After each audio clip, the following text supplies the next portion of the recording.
Drži, od gospoda Goloba sem dobil SMS. Zdaj, če gledam z distance, je Urška po tistem spremenila kurs. Mislim, da s tem komentarjem ne tvegate podobne reakcije, kot je dobil gospod Reberšek v minulih dneh. Ne? Verjamem, da so nekateri nezadovoljni, nekateri tudi opozarjajo na to, nekateri so pripravljeni sprejeti kompromise. Lahko pa, kaj bo si tudi kdo ubral mojo pot, pa oceno, kaj je v kakem okolju lahko realizira svoje. To prvo formulirati, no, da ne bo preveč neprimerno, ampak Metafore so nevarne.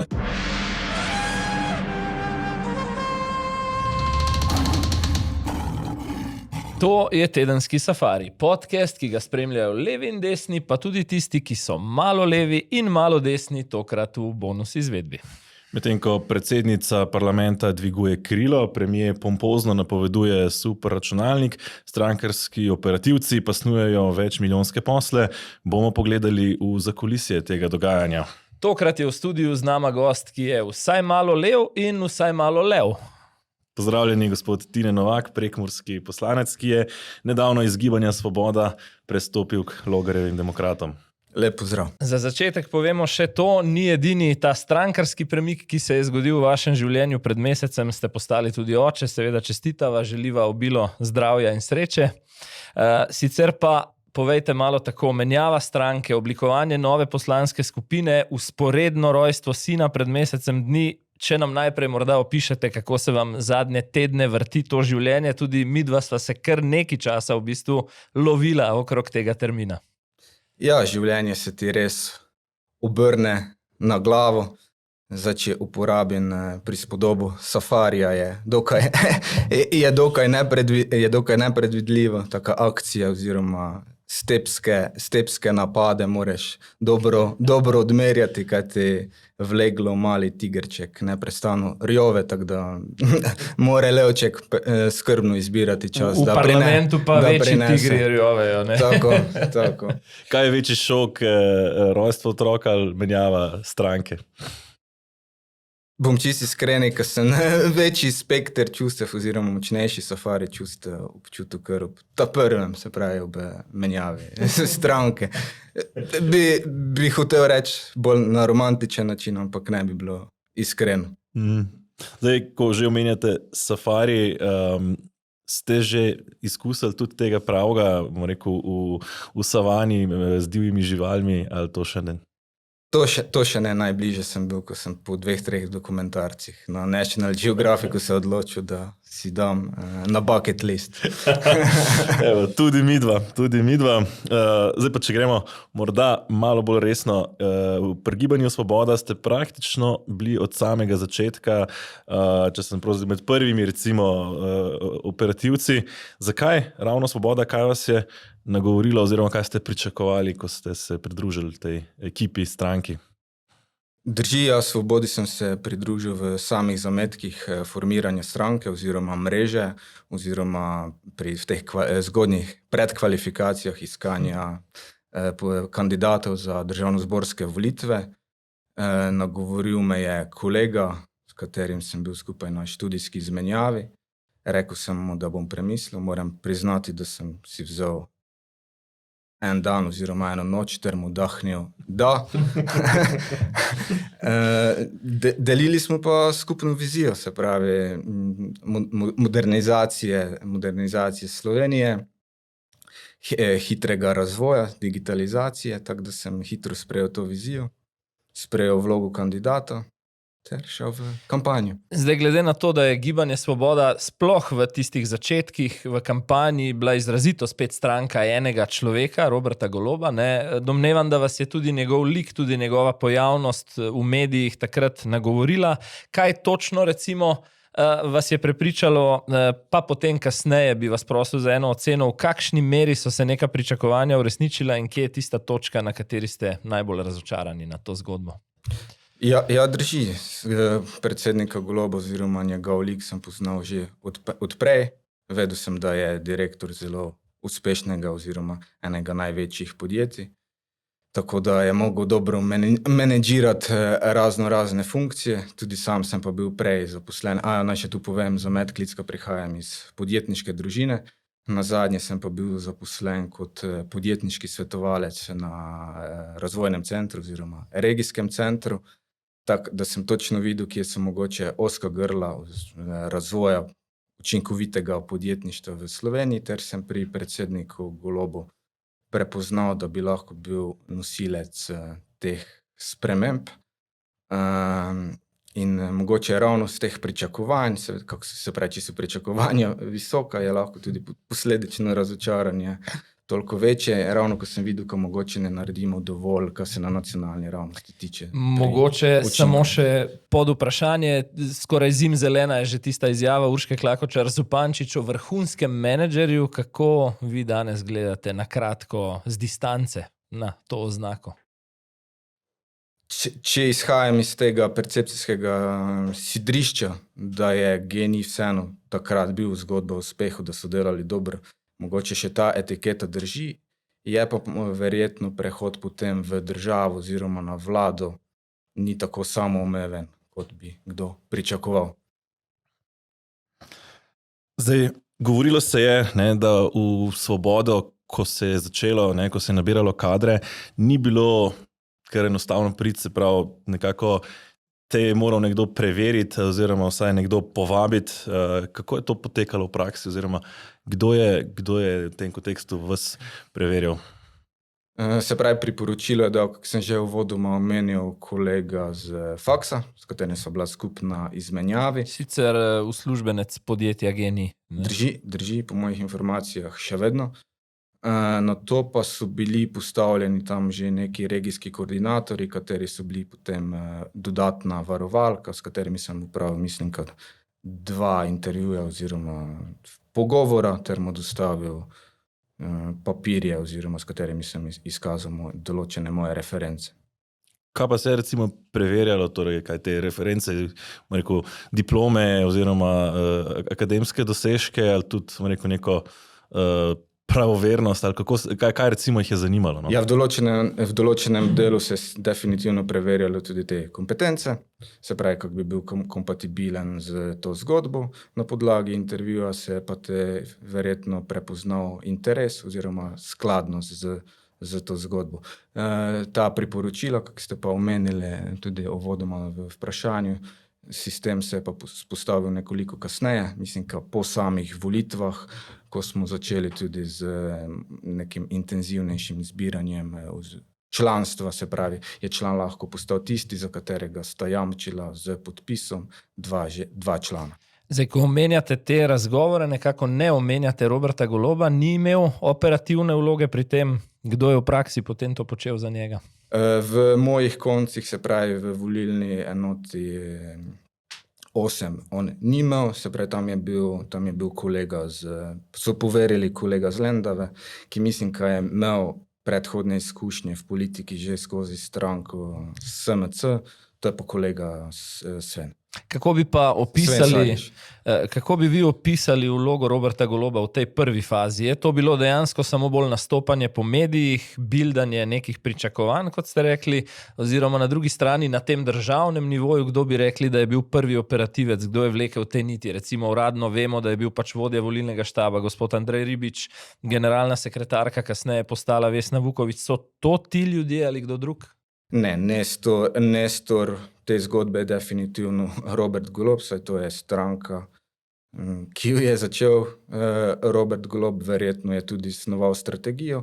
Operacionalizacijo so si pa razdelili, tako kako ste rekli, primarno vodja štaba Andrej Ribič, v mojih koncih pa drugi ljudje. Predvidevam pa, kaj je bilo po vseh volilnih enotah, oseba, ki je imela mandat podobnega, kot je imel kolega Sven v Pomurju. Večina poslancev Svobode je bilo novih, torej prvikrat izvoljenih v parlament. Takrat v začetku bomo spominjali nekako, da je Golob omenjal tudi, da bo vzpostavil neke vrste skupine in potem neke mentorje oziroma nadzornike posameznim tem podskupinam poslancev. Kako je recimo potem ta poslanska skupina 41 takrat poslancev funkcionirala, je šlo dejansko za kakšen nadzor, ne? Zdaj omenjalo se je celo recimo, ne bi Vesna Vuković pregledovala telefone nekaterim poslancem in podobno. Ja, v inicialni fazi, se pravi v tej začetni fazi je bila čisto takšna koordinacijska ideja ravno zaradi lažjega vodenja 41 poslancev ta, da se z vsakega volilne enote določi poslanca, ki bi koordiniral poslance, ki so bili izvoljeni iz tiste enote. Tako da se je potem začelo, potem pa je praksa pokazala, ka mogoče to ni več učinkovito, saj smo se konec koncev spoznali ter do te stopnje smo organizirali, ka ta funkcija je po neki inerciji zamrla. Koliko je v tem koordiniranju nadzora, kaj je kolega vprašal? Ni prišlo nikoli do gledanja telefona, to moram zanikati. Ja. Zdaj, kako je enotna bila v tem kontekstu, potem, zdaj, na začetku ne, ampak potem, ko ste se nekoliko bolj spoznali, je šlo tukaj za to, rekel, enotnost, recimo je bila ta poslanska skupina homogena, tako kot recimo rad poudarja tudi danes še Robert Golob, ali je ta enotnost nekoliko vsiljena, kako bi to ocenili? Pri vsaki zgodbi uspehu se verjetno že zaradi uspeha samega tudi ekipa, ki je v začetku mogoče heterogena, homogenizira po neki inerciji. Tako smo bili homogeni. Naj povem, da za homogenost je vedno potrebna skupina. Ne? Navijaška čustva, prizadevanja za skupni cilj se vedno začnejo v skupini, ne v neki izolaciji. Tako ja, to se je zgodilo samoumevno, skladno z človeško naravo. Vesna Vuković, Damir Črnčec, kako ste dojeli ali pa občutili njuno vlogo? Govori se veliko, da sta vlekla in še vlečeta niti iz ozadja. Vesna Vuković je prevzela, mislim, da mesto generalne sekretarke po Tamari Kozlović, ki je bila začasna, se je takrat periodično pojavljala skorajda na vsaki poslanski skupini ter podala določene strateške usmeritve. Za gospod Črnčec pa se ni pojavljal, tako z njim. Govorilo se je o pritiskih, recimo v smeri discipliniranja poslancev, glasovanja, tudi konec koncev klicanja ministrov za precej malenkostne stvari, recimo. Jaz osebno nisem dobil v smislu discipliniranja nobenega klica. Pa dvomim, da pa tudi kateri poslanci. Še to bi vas vprašal, Damir Črnčec je nekdo, ki je zdaj pred kratkim iz politike z mesta državnega sekretarja na obrambnem ministrstvu prestopil pod vrh državnega holdinga za področje varnosti. Kot kaže, bo imel tudi zelo aktivno vlogo pri nastajanju največjega orožarskega podjetja pri nas. Kako vi vidite take prehode čez noč? Predtem je deloval kak državni sekretar na obrambnem ministrstvu, tako sigurno določene kompetence na tem področju ima. Zakaj se je pa odločil za to menjavo oziroma karierni preskok, pa sam težko ocenjujem. Je pa jasno, da se na področju orožarskih poslov zaradi spremenjenih geostrateških razmer odpirajo mnoge priložnosti. Verjetno bo Evropo iz te stagnacije, kateri smo priča, ravno upam po eni strani spreobrnilo to, da bomo namesto električnih avtomobilov proizvajali tudi več tankov, kot kaže. Zdaj, to bi še vprašal, ko ste omenili skupino, pa homogenost, pa to navijaštvo. Zdaj, skupina je vendarle precej heterogena, od starosti do nekih karakterjev. Imamo poslance, ki so precej neopazni, ki jih praktično recimo nismo zaznali. Imamo poslanke, ne, ali pa tudi posamezne poslance, ki so izrazito glasni, tudi lahko rečemo vulgarni, ali pa celo ne vem, ekshibicionistični, če malo pretiravam, ne, v smislu nekih teh nastopov v parlamentu, drame. Zdaj, kako se te razlike recimo znotraj skupine potem odražajo, kako recimo kako ste se med sabo recimo gledali, kako ste te odzive enih in drugih recimo doživljali, no, ali pa komunicirali med sabo? Ja, drži, karakterne oziroma značajske lastnosti so si precej različne, normalno med 40-imi, na kateri so zelo preferirali svoj žarometov ter tudi izpostavili, verjetno zaradi kakih izjav tudi dvignili preostalim kako obrv, to pa je bilo to. Niso pa prekomerno te načenjali homogenosti. Zdaj, vaš prestop je bil kar neke vrste šok, bi lahko rekli, za Svobodo, kjer redno poslušamo, ne, da je poslanska skupina homogena. Kako močna je ta homogenost v tem kontekstu, oziroma bi vam utegnil slediti še kdo, recimo ven iz poslanske skupine? Se pravi, jaz to homogenost, kako sem zdaj precej implicitno povedal, še vedno kontekstualiziram v duhu zasledovanja nekega cilja. Tako verjamem oziroma po eni strani upam, da moji bivši kolegi še vedno zasledujejo ta cilj oziroma verjamejo, da bodo lahko izpolnili to, kar so si zadali, a lahko pa, kaj bo si tudi kdo ubral mojo pot, pa oceno, kaj je v kakem okolju lahko realizira svoje. Zdaj, ta cilj, ki ste ga omenili v začetku, ne, se pravi modernizacija, digitalizacija, podjetniško okolje, zdaj opazovalcem od odzunaj se nam ne zdi, da bi se bistveni premiki dogajali v to smer, ali so te cilji morda vendarle pri vaših kolegih še nekoliko drugačni, oziroma če izzovem drugače, ne, Marjan Šarec je na soočenju pred volitvami izjavil na enem izmed soočenj, da je največji uspeh njegove vlade bil, da je 2 leti držal mesto, da na premierskem stolu ni bil Janez Janša. Je to glavni cilj, recimo, večine teh poslancev, vaših kolegov nekdanjih, ali vendarle vidite tudi neko pot v tem ciljem, oziroma kako so drugačni od, bom rekel, teh vaših, no, ki ste jih omenil? Ja, Marjan Šarec je tudi vrgel puško v koruzo, tudi jaz bi jo lahko, ne, zaradi diskrepance med zastavljenimi obljubami in realizacijo le-teh, sem bil v dilemi, pa sem menil okolje, tako zdaj pa kako pa kolegi to dojemajo, verjamem, da so nekateri nezadovoljni, nekateri tudi opozarjajo na to, nekateri so pripravljeni sprejeti kompromise. Je pa tudi res, ker sem to zgodbo šel kak alternativa polarizaciji, tako zavračam argument, da bi nekdo ostajal v določeni skupini zato, da se določena opcija ali pa določena oseba ne pride nazaj. Ne. Tako da upam, ka bo pa pri večini ljudi, to je tudi odvisno od narativa, ki ga bodo določali mediji, tako ta medij, kot seveda glavni medij, ki bo razvodenel narativ, samo da ne bo nekdo drug. No, tako. Se bodo verjetno kolegi tudi sami mogli razčistiti. Kako se je dogajanje v Svobodi recimo spreminjalo skozi čas? V začetka se je zdelo, da je neko res to zmagovito, vzhičeno vzdušje, ne, hkrati pa precejšnja neizkušenost, ne, se spomnim tistega manevra, prva seja parlamenta, ko je opozicija potem vložila serijo zakonskih predlogov, da so nekoliko zamaknili določene postopke, ker se je zdelo nekako, da Svoboda še ni vajena ravno, bom rekel, poslovnika Državnega zbora in še ne pozna teh orodij.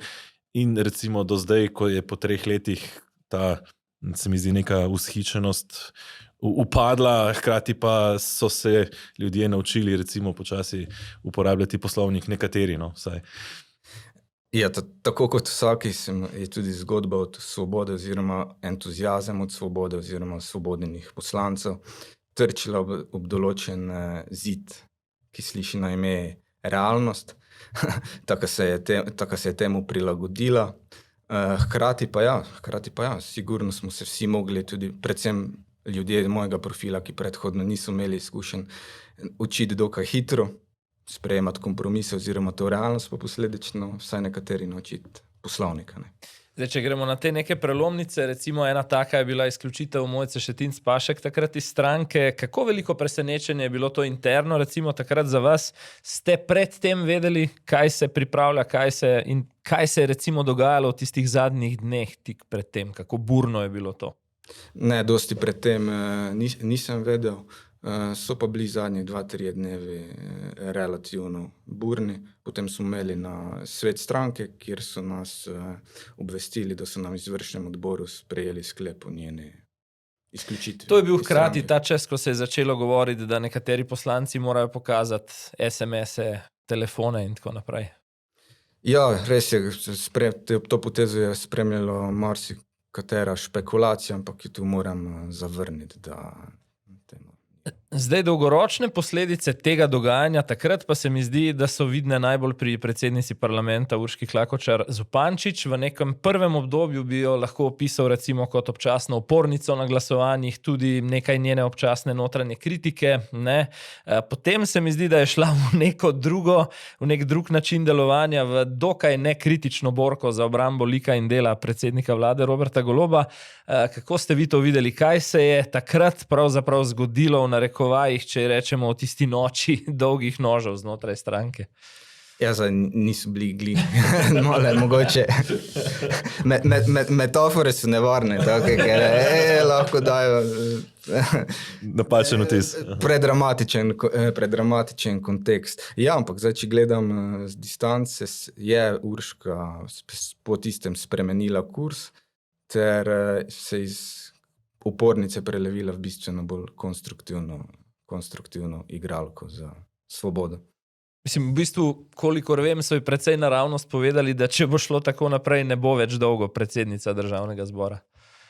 Ne, mislim, da bi to Svoboda bi jo podprla, konec koncev smo jo podprli zdaj tudi na glasovanju 3 mesece nazaj. Tako da. Zdaj, kak šok, vendarle, Mojca Šetinc Pašek se je zdelo, da nikakor ni pričakovala tega, to je bil zanjo recimo velik šok. So bili kakšni indici, da se utegne sploh kaj takega zgoditi? Ona je vendarle bila med, se mi zdi, vidnejšimi poslankami recimo Svobode, ne? Indic po izključitvi. Ja, oziroma kaj je recimo kazalo, ali pa mislim tako, so bili kakšni, bom rekel, že prej opozorilni znaki, da bi se to utegnilo zgoditi, pa jih je spregledala, ali je to enostavno bil kot strela z jasnega?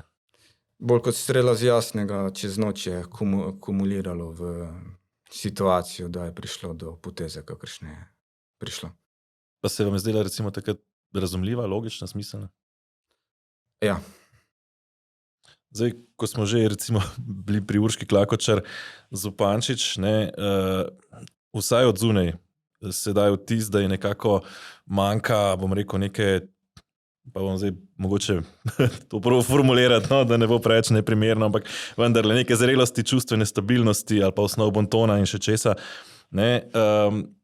Zdaj, glede na vsa preverjanja, ki so bila, o katerih smo se pogovarjali v začetku, kadrov, ki so pristopili k Svobodi, se meni postavlja vprašanje, a je tukaj ona nekako padla skozi to sito nepričakovano, ali je pač to del tudi zaželjenega, recimo bil, da se je to vedelo, da ona taka je in se je ravno zaradi tega, ker je taka, postavilo recimo na to mesto, oziroma kako sploh recimo, bom rekel, na mesto predsednice parlamenta, ki je vendarle zelo izpostavljena funkcija, recimo stranka postavi takega človeka. Ja, gledajte, mi smo imeli, kako sem že prej omenil, mislim, 3-4 mesece nazaj, sejo, kje bi lahko omenjali Urško Klakočar Zupančič. Tam smo imeli tudi PR izhodišče za komunikacijo, da je sicer nekoliko nekonvencionalna, vendar pokončna. In mislim, da je to ta odgovor na vaše vprašanje.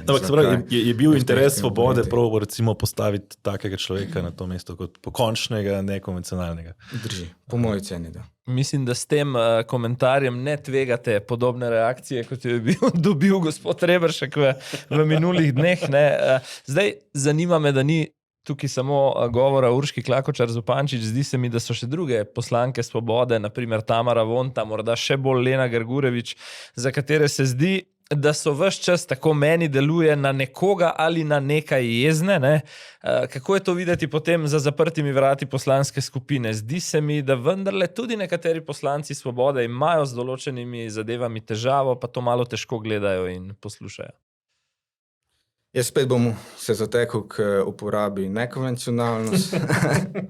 A je to nekaj, kar recimo Robert Golob zelo zagovarja, ta nekonvencionalnost? Ali kdo to poriva naprej v bistvu? Ne, to je verjetno samo beseda, s katerimi si jaz racionaliziram pa postavljam stvari v kontekst.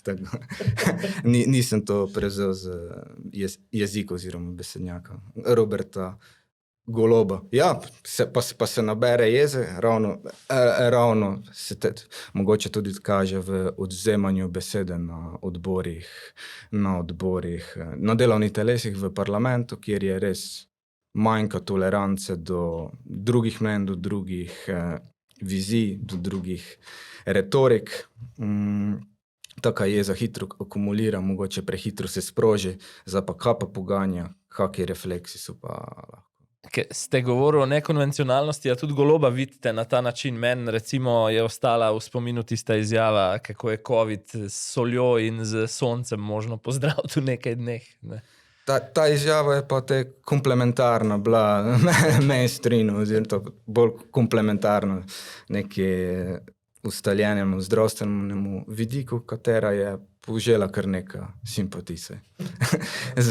Zadnji čas je nekonvencionalno skoraj priljubljeno v politiki. Ampak vendarle se mi zdi recimo stvar, ki jo Svoboda redno ponavlja, je, da so zdaj Slovenijo rešila pred avtokracijo, pred nekimi nedemokratičnimi praksami, ampak ravno omenjene poslanke, ki smo jih 2 vprašanji nazaj analizirali, se zdi, da pravzaprav grejo ravno kontra temu, z odvzemanjem besede, z napadanjem poslancev. To so izrazito, bom rekel, avtoritarne prakse. Se pravi, to ni zdaj tisto, kar si človek želi nekih ciljev, pa jih potem trči v realnost, pa jih ne more doseči. To se mi da gre prav v obratno smer. Torej, pač smo probali to pravo smer, pa nam ni ratal, ampak smo se obrnili za 180 stopinj, pa šli stran. Ali ste drugače to razumeli? No? Ne, da se to v tem kontekstu razumeti. Samo če pogledamo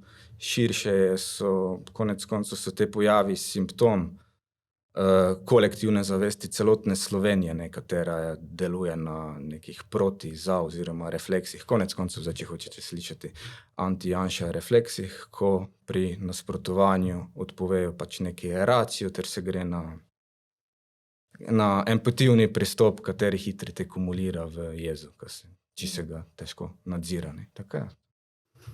Ste imeli kaj stika z Robertom Golobom, recimo osebno, kolikokrat recimo ste se z njim osebno srečali, zdaj če v teh prvih fazah, kako razumem, ne, ampak potem kasneje tudi kdaj? Sem imel stik, tudi ko je Gibanje Svoboda identificiralo najprimernejšega kandidata za lokalne volitve, za županske volitve v Murski Soboti, sem ga šel osebno predstaviti. Imel sem pa, to sem že neformalno omenil, eno prijetnejših izkušenj z predsednikom Golobom maja lani, ko sem šel z njim obiskati, na mojo pobudo sem sestavil program obiska Murske Sobote oziroma zdravstvenih inštitucij, ker tudi zdravstvo je bila ena izmed mojih osebnih prioritet, da se v mojem kraju uredi. Smo šli obiskati vodstvo Soboške bolnišnice, smo si ogledali nov negovalni oddelek, ter se tudi uspešno dogovorili za nov projekt kateterskega laboratorija. To se pravi, ta kateterski laboratorij pa pomaga bolnikom kardiovaskularnih bolezni, ker ravno v Prekmurju je teh bolezni največ. Tako tisto je bila zelo prijetna izkušnja. Potem pa tu sem doživel vrh, klimaks z Robertom Golobom, če hočete slišati. Kakšen pa je sicer, recimo, tako, kaj govorilo se je še kot direktor, da je razbijal prenosnike na sestankih, če kaj ni šlo po načrtu, oziroma ne vem, kaj se je dogajalo, recimo, ko je obiskal poslansko skupino, pa so potem ti pogovori za zaprtimi vrati. Mogoče že kasneje, ko je šla podpora nekoliko navzdol. Kako ste vi doživljali, recimo, ta njegov odnos z njim, oziroma kak je on kot oseba, recimo, kako ste to videli? Če sklepam po prisotnosti na poslanski skupini, moram povedati, da nič kaj razbijaško. Saj je vseeno imel veliko odgovornost usklajevanja poslancev, ki šteje 40 ljudi, tako je podal strateške usmeritve zelo profesionalno ter odmerjen. Tako da, če so pa leteli računalniki na genijo, pa zato je težko. Nekaj se je govorilo in pisalo o SMS-ih, ki ste jih prejemali takoj po odločitvi, da odidete iz Svobode, da prestopite k demokratom. Tudi od Roberta Goloba ste dobili SMS, ste morda pripravljeni danes malo več povedati o tem, kakšen je bil? Drži, od gospoda Goloba sem dobil SMS, bil je zelo jedrnat, enoznačen, ki je izkazal samo presenečenje nad mojo odločitev. Kar pomeni, da vi tega nekako niste dali vedeti tudi drugim poslancem ali da morda Robert Golob sam nima tako zelo jasnega vpogleda v dogajanje? Jaz sem moje nezadovoljstvo izkazoval precej implicitno, skozi razne pobude, ter skozi predvsem skozi razna srečanja z ministri, kjer sem prosil, terjal, da se za tistimi projekti, za katere smo se dogovorili, premaknejo in so vezane na moj kraj, premaknejo. In zato je seveda Robert Golob tudi vedel pred tem, da z določenimi stvarmi niste zadovoljni. Upam, da je vedel. Poglejte, prej smo začeli z nekimi spremembami v vašem zasebnem življenju. Javnost se mi zdi, da je nekako opazila spremembo pri Robertu Golobu, ko je v njegovo življenje, pa tudi v javno življenje, takrat na Prešernovem prazniku vstopila partnerka Tina Gaber. Nedvomno najbolj vidna je razlika v nekem slogu komuniciranja z javnostjo. Kako ste jo doživeli vi? V ozadju se je precej govorilo tudi o njenem neformalnem vplivu praktično na sprejemanje nekih operativnih odločitev, da prodira kar daleč v te pore političnega življenja. Ste zaznali te vplive? Zdaj na poslanski skupini njegove partnerke ni bilo nikoli. Je pa res, tudi sam lahko povem, da vsak partner te do določene mere spremeni. Do določene mere spremeni, se nalezeš njegovih navad, tako da je to verjetno čisto normalno. Rahlo vam gre na smeh, ko to opisujete. Ne, mislim, je to čisto normalna evolucija. Se pravi, recimo to neko mešanje javnega in zasebnega življenja, ko se zdi pravzaprav, da so pogosto ti državniški obiski, recimo premierskega para, včasih bolj namenjeni ustvarjanju vsebine za Instagram profil Tine Gaber, ali se vam ne zdi, da bi bil to problem? Ja, koliko vem, je Tina Gaber imela svoj Instagram profil že odprej, sedaj pa v vlogi partnerja, seveda objavljati vsebine, ko ga spremlja, se pa se to privlam. Po mojem mnenju nič prekomernega. Zdaj, ko govorimo o prekomernem, kje bi rekli, da je bila tista točka čez rob, ko ste nekega dne sami pri sebi ugotovili, tu ne morem več biti, čas je, da grem. Ja, rekli ste že, ne, tudi frustracija na tem, da se na terenu določene stvari dolgo časa ne premaknejo, pa vendarle, verjetno je vedno potreben nek trigger, nek sprožilec, morda tudi nek slab dan, ko rečeš, ok, to je to. Kaj je bilo to pri vas? Bilo je vse našteto razen zadnjega, ni bil slab dan. A potem lahko razumemo, da vam je ob tej odločitvi odleglo na nek način? Ne, lahko se še vrnem k tem, kako sem rekel, bil je safari čustev, tudi odleglo se. Ni pa bil ta edina emocija, ki sem jo doživljal.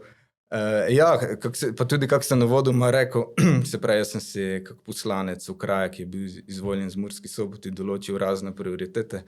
To sem tudi komuniciral, kako je končna pospešitev izgradnje vzhodne soboške obvoznice, na katero Murska Sobota čaka že 10 let. Formiral sem posebno skupino za pospešitev izgradnje, organiziral mislim, 4 sestanke na terenu, na kar 3 so prišli ministri. Dobili smo jasne zaveze, potem sem 2-3 mesece čakal, če se le-ta uresničijo skladno z obljubljeno časovnico. Na žalost se ni nič premaknilo, zato sem mojo frustracijo delil na Facebooku. V posledici te moje objave sem dobil klic strani ministrstva, da se bo pa sedaj res to pospešilo, ter da bom čez 2 dni dobil poročilo, kje so ozka grla, da bomo lahko naslovili do te mere, da bi še letos zasadili prvo lopato, kot smo obljubili, vendar sem na to čez 4 dni dobil klic, da pa je zdaj obvoznica res prioriteta. Teh stavkov sem se pa že naposlušal, tako da sem tu potegnil črto. Prav tako sem zadnjem osnutek, oziroma kako pravijo, izhodišče nepremičninskega zakona, lahko povem, ker sem vseeno pravnik in hkrati sem lani zaključil še študij ekonomije, tako da približno vem oceniti, kakšen vpliv bi imelo to na trg stanovanj oziroma na višino najemnin. Podal sem razne pripombe, na katere sem res dobil tako pavšalne odgovore. A to odgovori v slogu vlada dela dobro?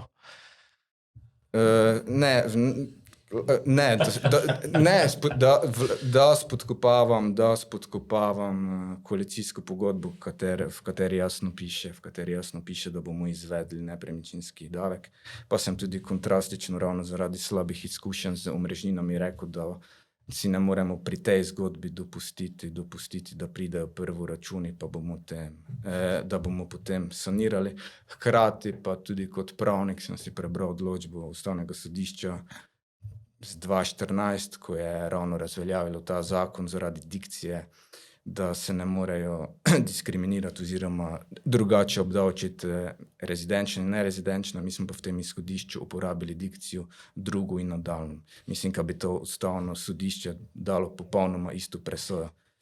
Še tole me zanima, ker govorite tudi o izkušnjah z ministri. Ne bomo o imenih, to smo dogovorjeni, pa vendarle z dvema ste v tem mandatu spletli še neko osebno vez, dobili tudi dva recimo jim naklonjeni sporočili, takrat ob vašem prestopu. Pa me zanima, če sem prav razumel tudi neke vaše predhodne nastope v medijih, da bi bilo povedati ta imena v resnici zelo slabo za njih, da bi imeli samo nepotrebne težave v življenju zaradi tega, ker so na nek način človeško odreagirali ob vaši odločitvi. Je to ta modus operandi, pa ne govorim niti samo o Svobodi, ampak ta stranka je rekla, da bo drugačna od tistih, ki smo jih imeli na političnem prizorišču predtem. Drugače bom rekel, mislim modus operandi, to je del človeške narave. Dokler ne bomo izumili cepiva proti človeški naravi, bo to lahko tretirano na način, da se izkaz nekaj, kako ste omenili, človečnosti meni, ki je v določenih očeh odpadnik, da ne rečem izdajalec, lahko deležen negativnih konsekvenc. Zato bi bilo res nečloveško, če spet uporabim ta izraz, da operiram z imeni ljudmi, ki so mi pa pokazali neko razumevanje, neko človečnost. Ravno zaradi tega, ker smo se povezali skozi moje pobude, moje akcije za izboljšanje položaja v Prekmurju. Ko smo ravno pri tem izrazu odpadnik ali pa izdajalec, kako vaši nekdanji strankarski kolegi iz Svobode, recimo zdaj, ko niste več del njihove skupine, gledajo na vas, ko se srečujete v Državnem zboru, v dvorani na hodnikih, se pozdravljate, gledajo stran, vam zabrusijo kakšno, kako to izgleda zdaj? Zdaj, če grem samo en korak nazaj, od parih, to pa moram biti iskreni, je tudi izkaz neke človeškosti. Sem ob rojstvu sina dobil čestitke, kar sem jim zelo hvaležen, je tudi izraz dodatne empatije in mi je res dosti štelo, mislim, mi je štelo dvojno, kako če ne bi naredil tega koraka. Kar se pa tiče teh pogledov, pa ja, pretežno so mimo bežni, tako da se je narava pogledov spremenila, ampak upam, ka se bo skozi čas. Bi lahko rekli, da gre v korelaciji s to glasnostjo nastopa v dvorani, da tisti, ki so najbolj na trdi liniji Svobode, vas tudi najmanj pogledajo na hodniku? Tu bi pa lahko našli povratno zanko v tej korelaciji. Je kauzalnost, jasno. Povejte, zakaj ravno demokrati? S čim vas je nagovoril, prepričal Anže Logar? Vendarle prej smo govorili, s čim vas je recimo Robert Golob, so precej razlike med njima, recimo, ne? Vrnemo se v zgodovino ali se vrnemo, ali gremo... Kakor vam ljubše. Pa gremo brez zgodovine. Tudi danes sem omenjal ta refleks. Jaz iskren proti refleks, oziroma da se glasuje proti za. Logar me je pa prepričal z iskreno namero, svojo iskreno vizijo, da bo most, ne bo satelit, ampak most, to sem tudi že večkrat povedal, ki bo lahko povezoval čez oba pola. Se konec koncev kritizirajo nas tako z ene, kot z druge strani, za nekatere smo satelit, za druge leva platforma. Jaz pa iskreno verjamem, da bi se dalo s povezovalno politiko po volitvah sestaviti koalicijo, vzeti najboljše ideje oziroma programe vseh strank, ki bodo koalicijo tvorile, ter narediti nekaj dobrega za skupno Slovenijo. Lahko me zdaj obtožite idealizma, ampak iskreno. Zdaj, ko ste ravno omenili to skovanko satelitki, ki se rada uporablja proti demokratom, vas osebno prepriča, da torej to, kar se menda velik del države sprašuje, Logar in Janša nista nič zmenjena, kot želijo nekateri sugerirati, da so demokrati le nek projekt za nov naskok na oblast Janeza Janše in za koalicijo po volitvah. Mislim, zdaj, če smo pri satelitu, če bi hotel prebekslati povsem na desno, bi šel na raketo, pa bi bil direkt v orbiti SDS, ne, sam. Ampak moram pa povedati, ka to vprašanje, pa mogoče tudi kakšna prejšnja vprašanja, ne.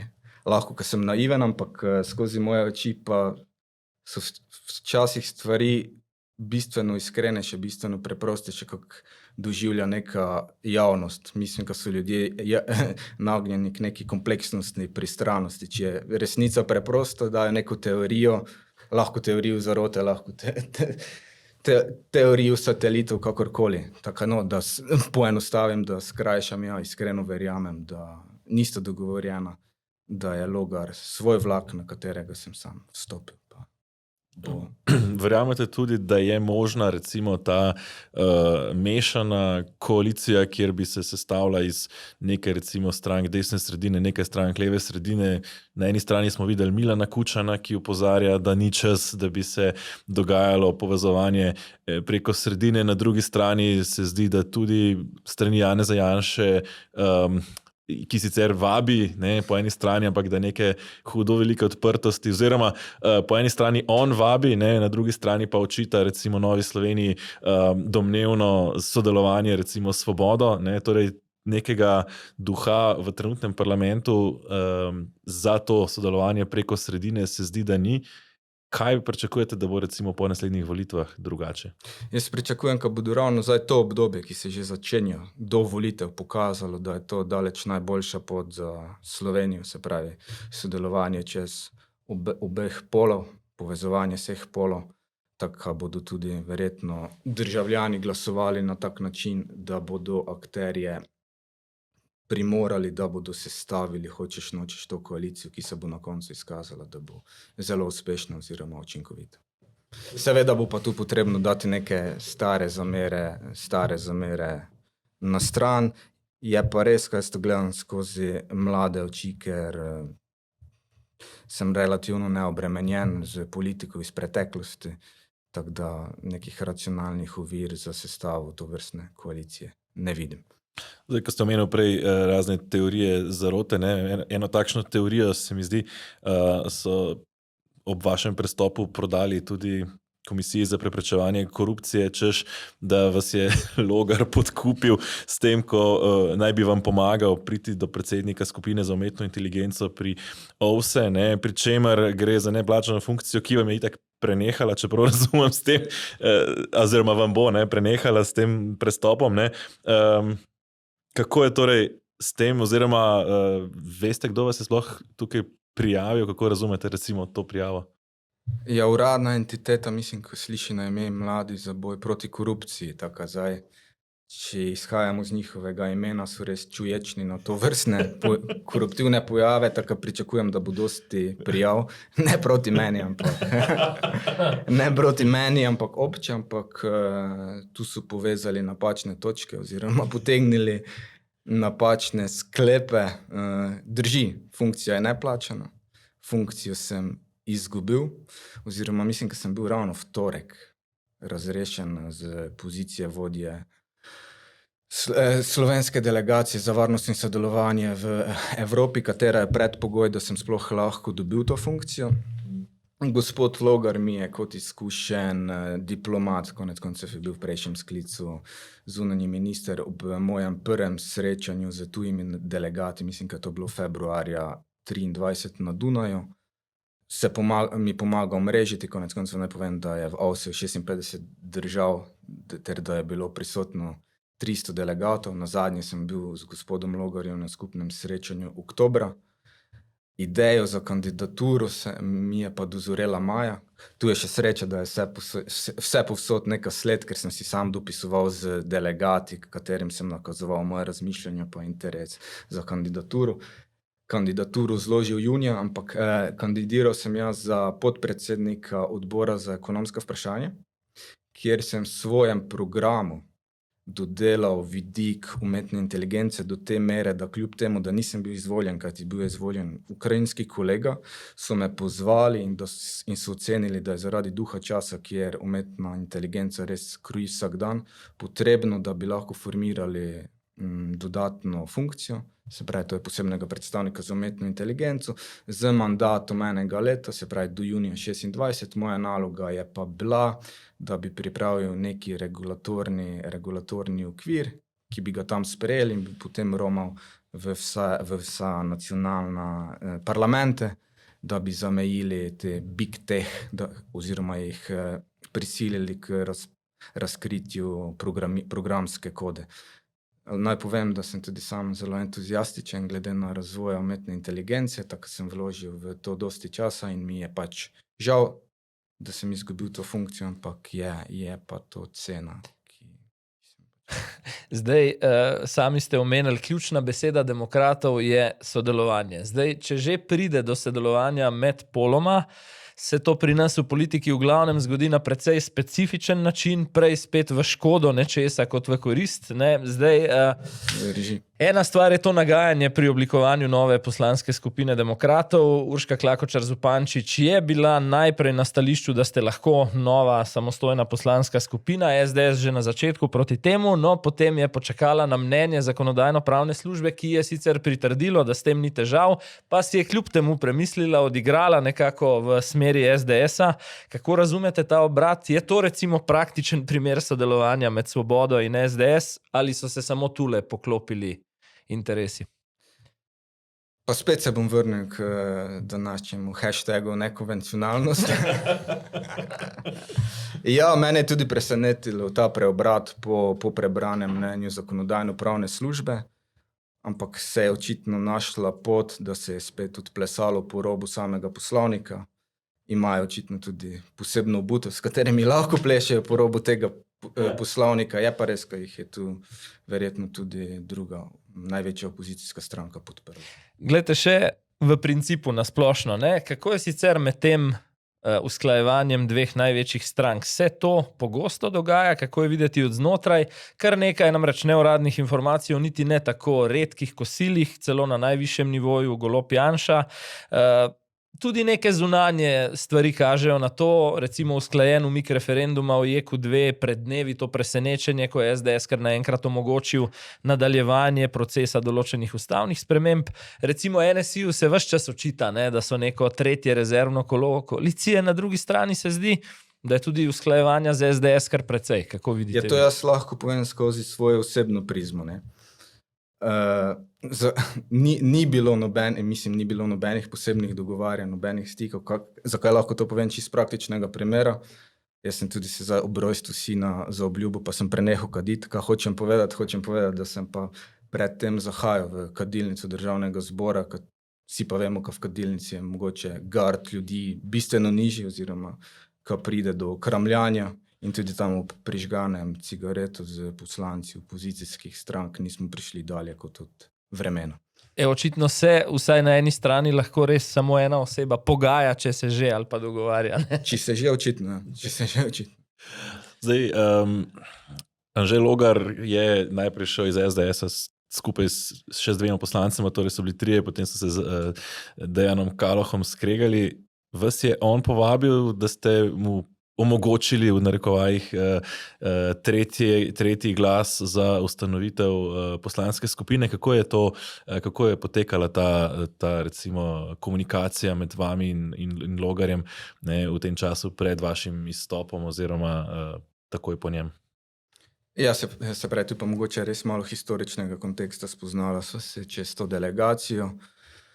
Potem me je nagovoril po ustanovitvi stranke, vendar sem rekel, da še čas ni zrel za to, vendar so se potem odvil niz dogodkov imel sem ga kot opcijo, prepoznal to zgodbo, kako sem prej omenil, tako da sem ga malo pred prestopom seznanil, da sem pripravljen zbrati pogum pa storiti ta korak. Kakšno je zdaj stanje recimo pri demokratih?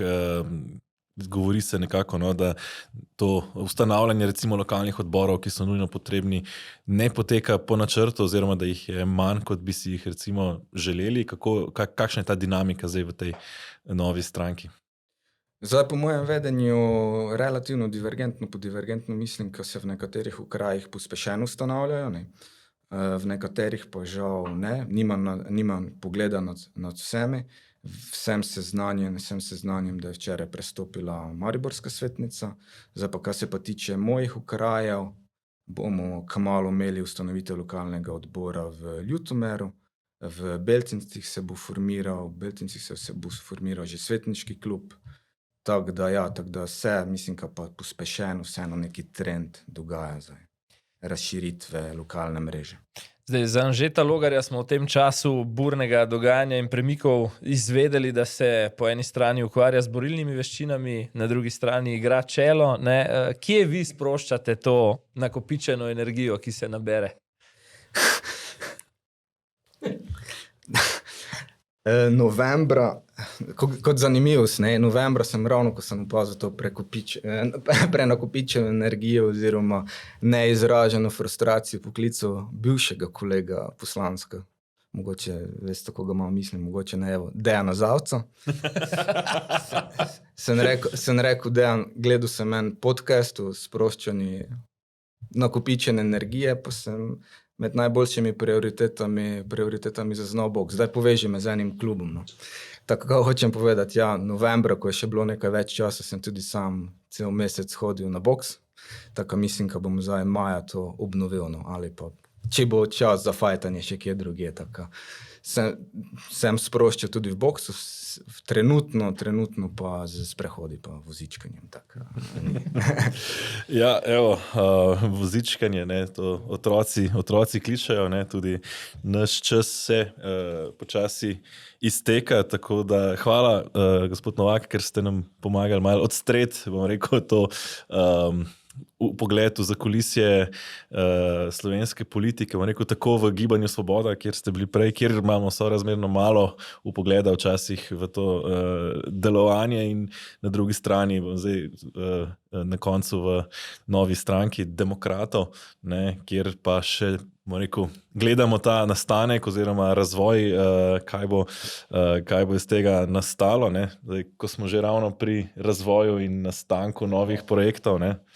Hvala vam za iskren pogovor, hvala pa tudi vam, dragi gledalci, za podporo projektu Zanima.me. Kar nekaj vas je že, ki ste prvi pristopili, še preden je medijska platforma dobro zaživela. Seveda povejte to tudi svojim bližnjim, drugim.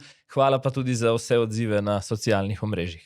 Tako, z www.zanima.me še vedno zbiramo podporo, še vedno čakamo tudi vaš glas, če še niste med tistimi, ki so se že opogumili, da postanejo prvi podporniki. Mi pa se znova gledamo spet v rednem tedenskem safariju.